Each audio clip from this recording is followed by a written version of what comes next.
My name is Rick Graffis. I'm 53 years old. Today's date is May 9th, 2008. We are in Sacramento, California to interview my mother, Ann Graffis. My name is Patrick Graffis. I'm 45 years old. Today's date is May 9th, 2008. We are in Sacramento, California, and my brother and I are here to talk to our mother. And my name is Ann Moreland Graffis. I'm 77, and it's May 9th, 2008, in Sacramento, California, and I'm the mother of these two nice boys. Okay. Well, let's get started. What are some of your earliest memories in Sacramento? You're growing up. Well, my earliest memories in Sacramento are growing up on Montgomery Way, which was a wonderful street because at one end was a park, Curtis Park, and it was only a one-block street, so we spent a lot of time playing in the street, roller skating and on the sidewalks, and we had one vacant lot where we would have fights with dirt-clod fights with the other people on the street, mostly boys. We had like 9 boys on our one-block street, and only about 3 or 4 girls. Was it girls against boys, usually? No, never. In fact, the girls very rarely could even play. But once in a while, my cousin lived on the same street. So he, would look out for me and say, oh, well, it's okay. We can, she can play. Mm-hmm. Where'd you go to? Did you go to school nearby, or was it school walking distance? I walked to school. It was Bret Hart School, and it was on Franklin Boulevard. I think right after 10th Street, somewhere in there, before Sutterville Road. And I went there through 6th grade. And then I went to California Junior High School. I only went there for about 6 months, and then I went away to Dominican Convent in San Rafael for the rest of 7th grade, 8th grade, and then I stayed there for 9th grade and part of 10th grade before I went back to Sacramento. I went to McClatchy High School. And then for my senior year, I went to Castellea School in Palo Alto. And that's where I graduated from high school. Castellea. We just drove by recently. Okay, good. I didn't know that. I'd like to hear about some of the difficult moments when you were a child. Not so much personally, but maybe some of the social interactions, financial, maybe things that occurred that were difficult during the war, especially in the Depression. Okay, when you talk about the Depression, that's kind of hard because I was born in 1931. So I did, and I think what happens so often is you grow up in a family and you don't know that it's any different from any other family or any other time. I do remember more from the war, Second World War.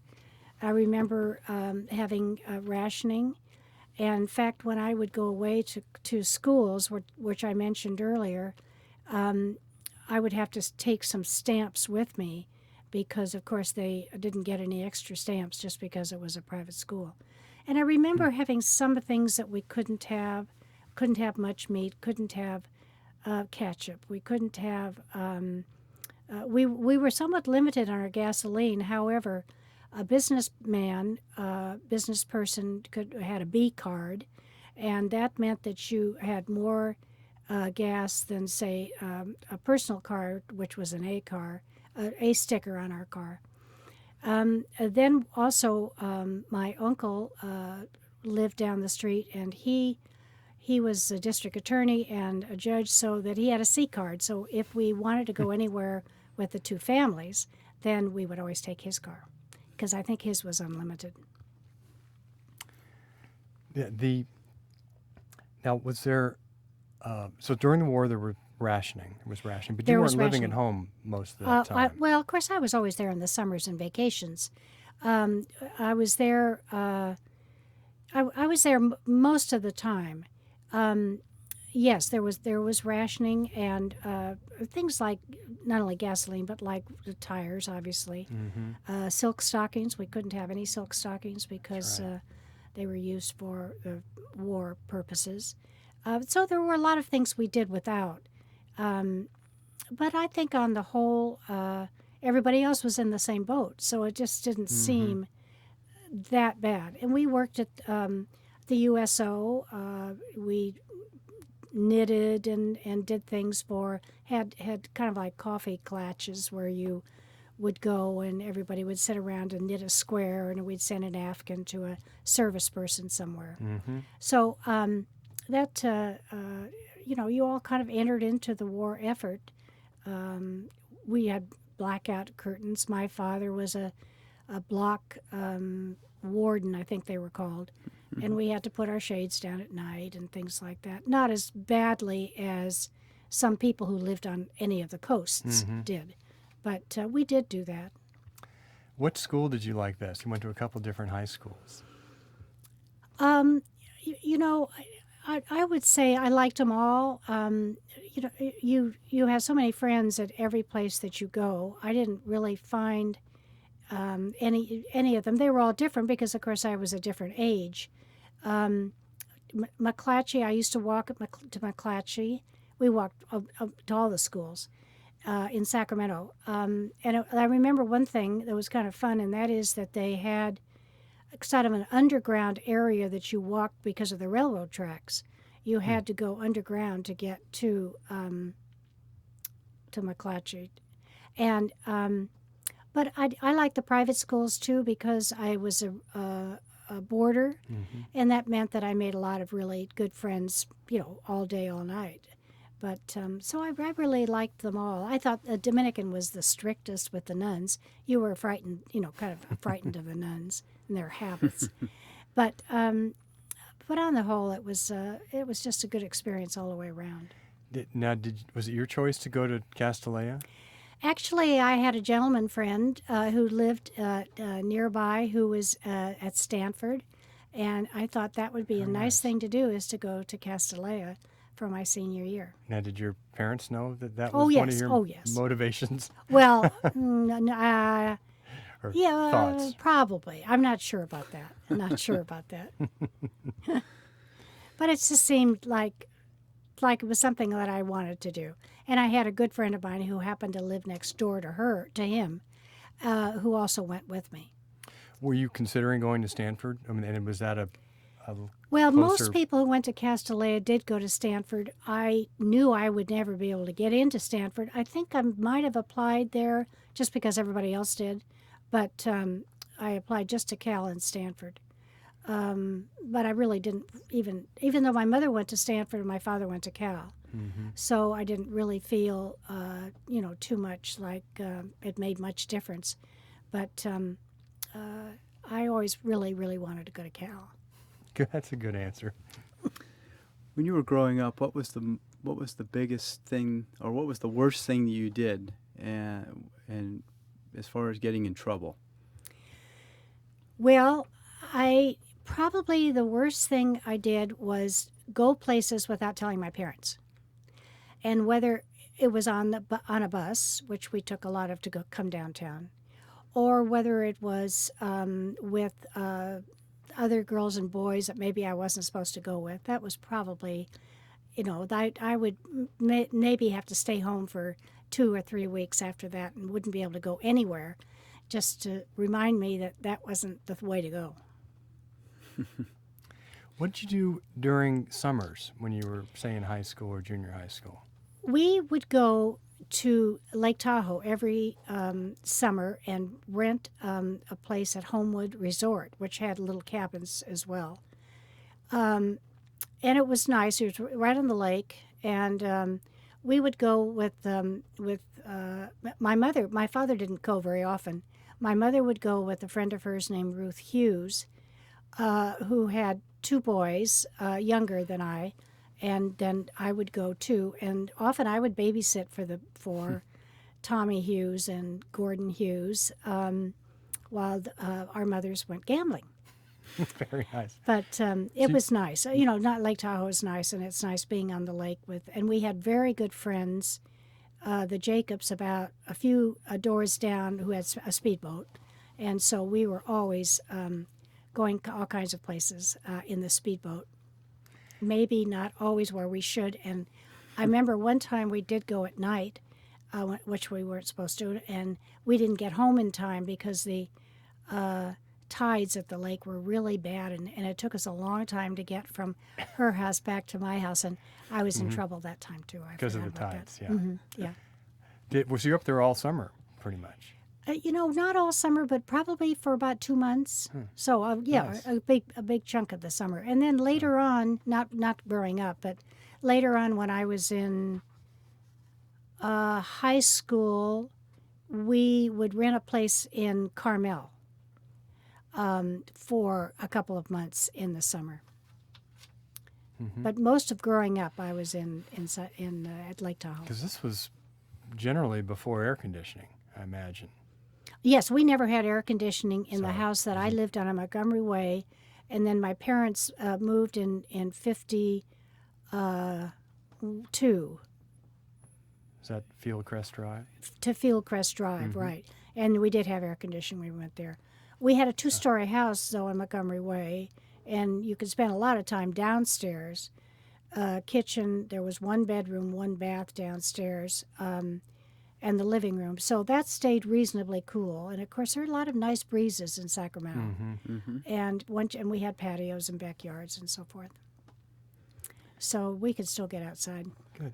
Aside from the obvious changes to Sacramento and the growth, the traffic, and all of those things, how would you say that the town has changed more socially?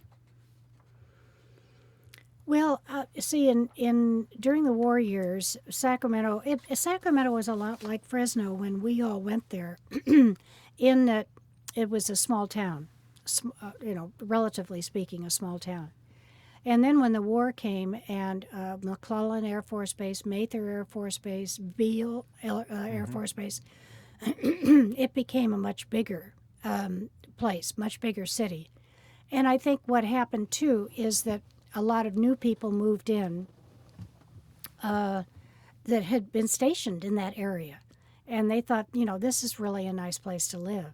So that changed in that respect, and that I think you had more minority people who really aren't minorities anymore, but they came and they moved there. The area was always fairly agricultural, but more towards the river, more towards the Sacramento River. And that never really didn't change much. After the war, there was still a lot of land to farm, and some people would, come in and farm too. The town moved north and east more than probably more east. I would say that Watt Avenue for me was about as far east as I really ever went. Rarely would I wouldn't have known where Carmichael was, for instance. You just didn't go that far. Plus the fact, of course, I couldn't drive till I was 16, so I went to college at 18.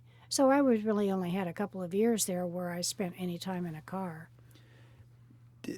A lot of times they talk about the levees around Sacramento and how precarious they are for a devastating flood. Was that ever a concern when you were a child, or do you remember there being talk about Yes, I remember floods? that a lot, but a lot of it was because of the friends we had down the river, who of course lived right on the levees, and who were farmers and had farmland on some of the islands down there, like pears and so forth, and they they worried more, so we worried because they worried. But also, I had a friend in Yuba City who was completely devastated by the floods, I think, in 1955. And so, yes, it was always a concern. It was always a kind of, be sure you check the papers and listen to the radio reports, because, yes, there was always a concern, and obviously still is today. Tell us a little bit about your mother and father. Okay, my mother was born in Leeds, South Dakota, because her parents at that time were in the Black Hills looking for gold. Um, they soon moved. They soon went to Alaska, and I had heard that my mother was one of the first white babies that ever went to Nome, Alaska. And I think it's probably because my mother and my grandmother stayed in Nome while my grandfather went looking for gold. And then, of course, he decided that that was too difficult. And so he opened a saloon there. And then, from then on, he was really in the saloon business. So, and I don't really know exactly. I know they had to go by ship, and I presume they must have gone from Seattle, because I think that was the only place that they could go. And then they moved to another. They went to Goldfield, Nevada. From there, and he opened another saloon there. And then he was there probably about 7 years. And then I think in about 1907 they moved to San Francisco, and he. Was, of course, obviously out of the gambling and saloon business at that point because it was illegal in California. However, he was a silent partner in a place called Canary Cottage, which used to be where the Pebble Beach Lodge is, just below the Pebble Beach Lodge, a place called Canary Cottage, and they did have gambling. And most of the gambling houses were really quite fancy. And had wonderful food and so forth and so on. But I don't. He didn't talk about that very much, probably because it was illegal at the time. And then when my mother went to college, she went to Stanford, and she always felt that she was sort of shunned by some of her friends, like the Hills Brothers girls and some of the others, because of the fact that her father was a gambler and a saloon keeper rather than an entrepreneur. An industrialist. Yeah, exactly. And then she, as I say, she went to Stanford for 4 years, and then about 2 years later, she and my father married married at the Fairmont Hotel in San Francisco, and they were married in 1923. And then at that time, of course, my father was living and working in Sacramento.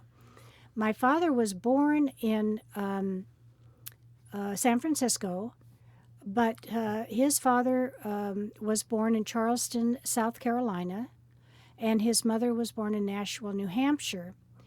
And after he went to seminary school in Nashua, I presume that's where he must have met my grandmother. And his first assignment was at St. Luke's Church on Van Ness Avenue in San Francisco. And then from there, in 1900, he became the Bishop of Sacramento, and he had that job for 30 years. Actually, he was finished before I was even born. But there were some interesting stories about him and how Sacramento helped San Francisco during the earthquake, and how of course, everything had to be done by horseback or carts or whatever. There were no automobiles at that particular time. So he serviced people up as far as Marysville, Yuba City. Let's see, what else up there? Anyway, that's where he would have to go to perform marriages. I know he performed marriages, I think, not as far as Fresno, because I think our friend, the Mrs. Faulkner, didn't she say? I don't think she said that my grandfather had married them in Fresno. I think there was another bishop in that area. That's right. But he performed some services in our church in Folsom. Yes, that's right. He's Folsom, obviously, would be part of the area that he would go to. So, anyway, let's see. That was my grandfather. My grandmother, I don't really know, other than the fact she was born in Nashua, New Hampshire, and moved out here. Obviously, they had 5 children. My father was the oldest boy, the second child. of all those children, there were only 3 in the next generation. My cousins Quincy and Moreland Brown, and myself. Yeah. And so that was a small family in relation. Mm-hmm. I want to add. What do I want to ask? The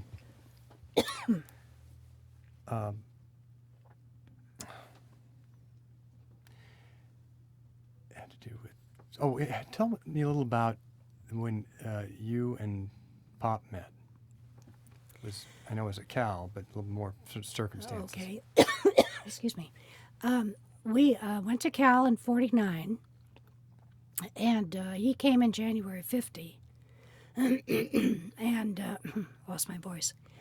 I think we met, well, we vary. I thought we met on the street through a mutual friend. And he said that we met somewhere else. And then I thought we met at Bertola's when my sorority sisters were there and his fraternity brothers were there. Well, we did meet in 51, and we were married in 54. And part of that time, he was at Cal for a while.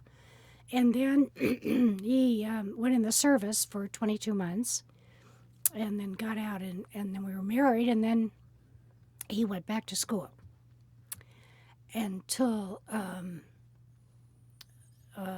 just the day before you were born. That's when you graduated? In pretty much? 1955. Okay. His first day of work, actually, was the day before you were born. So he was at work for one day, and he had to leave to be at the hospital with me. And at that time, he worked for Tushnev and Bailey and Smart, which was an accounting, a CPA firm. And he had graduated in business from Berkeley. So that's how we met. What was the happiest moment, or what was the happiest memory of your life? Probably when you two and Kevin were born. It was a very special time. There are a lot of happy moments, obviously. The day you get married is kind of scary, but happy. The day you graduate from high school is happy. There are a lot of happy moments that you have, but I think having my family is probably the happiest part of my life is my 3 boys. Who was the easiest baby? Rick, were the easiest baby of all. Did you ask that Can't for any believe that. I think reason? that's why I asked that question. Yeah. You were That's very ridiculous. happy baby, and I thought I can have 13 children if we're all as happy as you are. And then Kevin came along, and I thought if Kevin had been first, I probably wouldn't have had any more children. So Patrick wouldn't have been here. I guess in the same questioning on the happiest moment of your life, can you tell us the saddest moment of your life? Well, once again, there are a lot of sad moments. I think when you no longer have your parents, it's a sad time. I was very close to my maternal grandparents, and that was a sad time when they got sick and died. When I lost the twin girls, that was a sad time. They're just sad times come, and you know, if you can find happy moments that make up for it, you don't forget the sad times, but you realize how lucky you are with what you have, and so the sad times don't mean or aren't quite so important. They don't last so long, I guess is what I'm trying to say. Mm-hmm. Can you give us an update on the recent history on the twins that passed away at birth? Yes, their ashes are in our house, and we plan to put them in the city cemetery whenever I can get a hold of the man at the city cemetery, because, of course, he has to be present during. But we have our plot at the city cemetery, and we will put them there, where we will also put ourselves. But that's about all. One of them was stillborn, which was difficult because they recorded a live birth, even though she only weighed about 2 pounds, and didn't her lungs just couldn't keep up.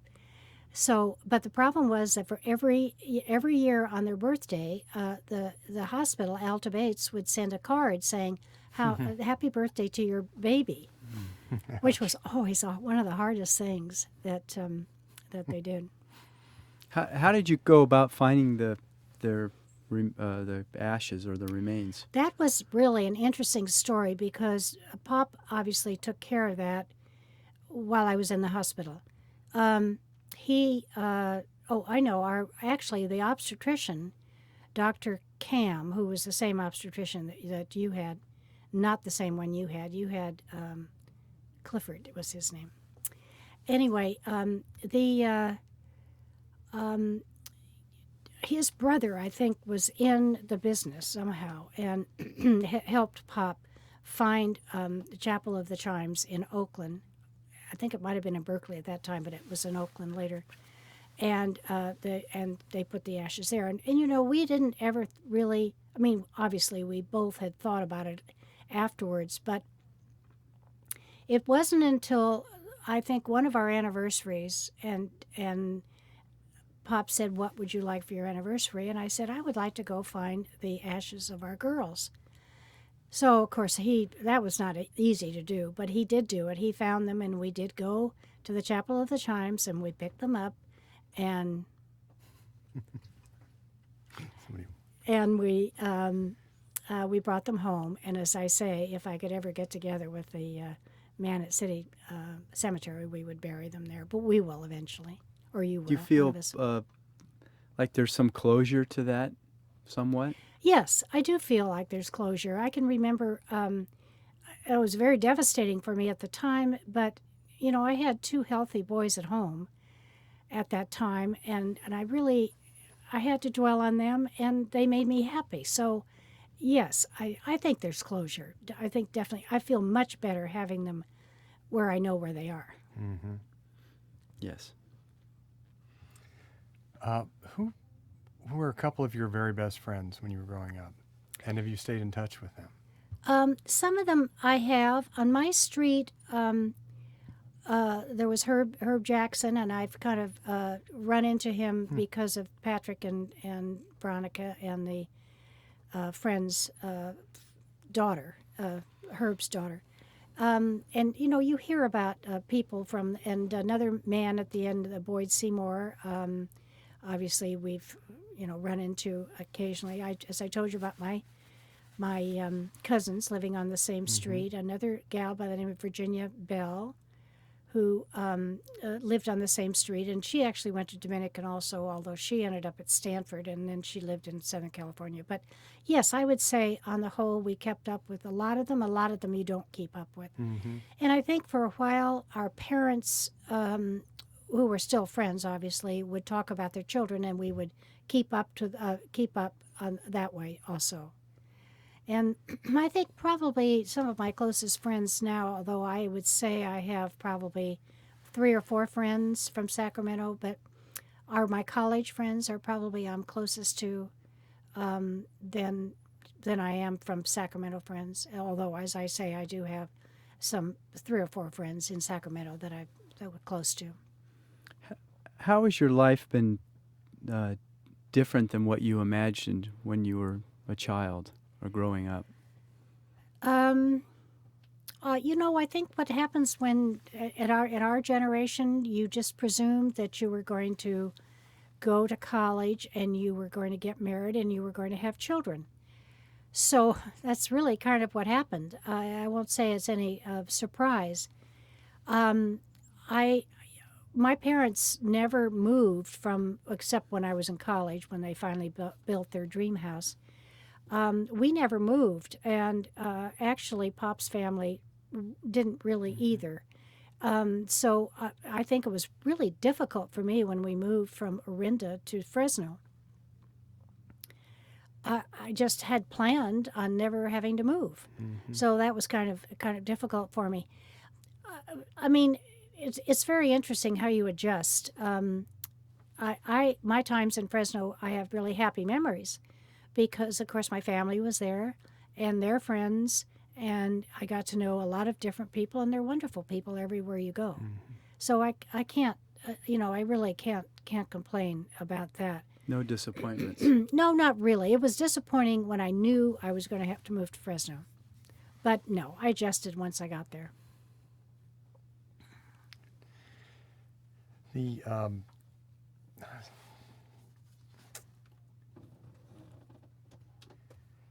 let me ask you a question. When you went, let me ask you a question. When you were in kind of high school age, or during the war. Okay. I happened recently when I was looking through in Pop's office.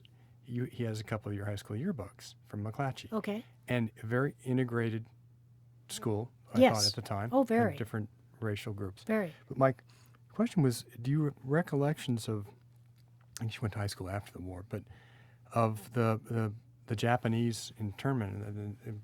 Sacramento had a big Japanese population. Very and they were much sort of so. disappeared overnight. Very, very much so. Although we didn't know any of them. I think my first recollection was when our gardener, Joe, in Orinda, was in an internment camp.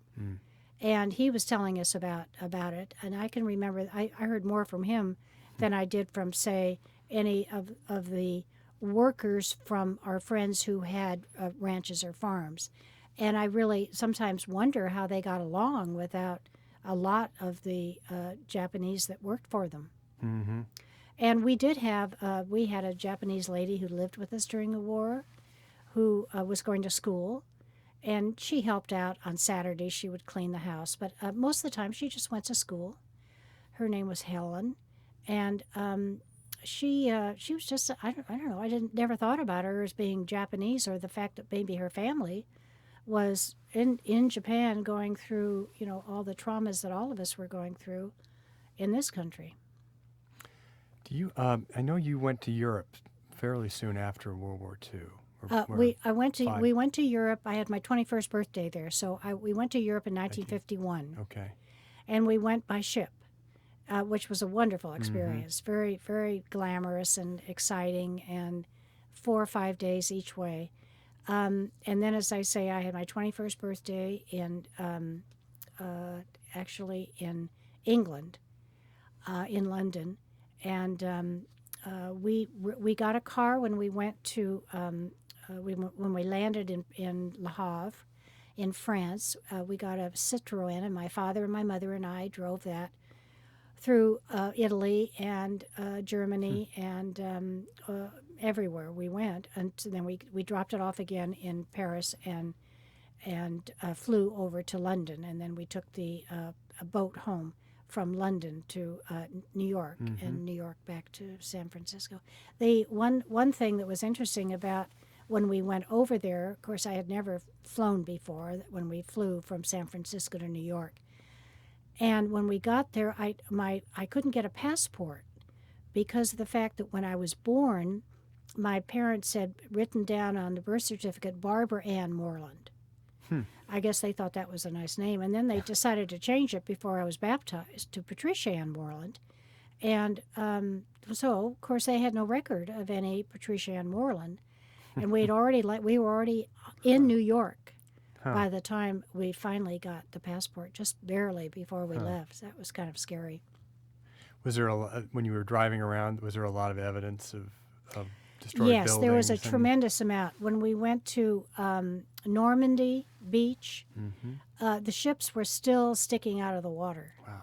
I mean, there was a lot. When we went to Cologne in Germany, the buildings were absolutely still smashed. So yes, I would say a lot of places. In Germany, we stayed at a hostel, and the woman had lost her son and her husband to American bombers. So yes, I would say there was quite a bit of destruction that you could still see, and of course it wasn't that long after the war, really. Can you tell us your favorite family story, joke, memory of the five of us during our lives? Well, the ones that comes to my mind right now, and I'm sure there are many, is going to Williamsburg one time, and let's see, Rick was in the 12th grade, you were in the 8th, and Kevin was in the 8th and you were in the 4th. And it was historically a good time to go because they were studying 8th grade, 12th grade. So we go to Williamsburg, Virginia, and we go into the bar, and you are so disruptive. And so finally, Pop says, I think it's time for you to be very quiet, and I want you to walk slowly. I don't want you to do anything. So we get out of our chair, and we not only do you walk slowly, you walk painfully slowly out of the bar. And then I remember also All three of us in Yeah, unison, in unison, without just even eye talking without about even it. talking about it. Yeah. And then, unfortunately, Kevin decided to play the piano and played Battle Hymn of the Republic. Right. But then after we got into our nice room and we found that if we put our shoes outside, that somebody would come and shine them for us. And so you had Patrick, little Patrick, who was fourth grade, take the shoes out in his underwear, take the shoes out in the hall, put them out there, and then you shut the door, and he couldn't get back in. So ever since then, if you knock 5 times, then you know that it's Patrick and not somebody else. In my underwear. I In still your need to underwear. pound him for that, too. I think you've paid me back for that. Maybe.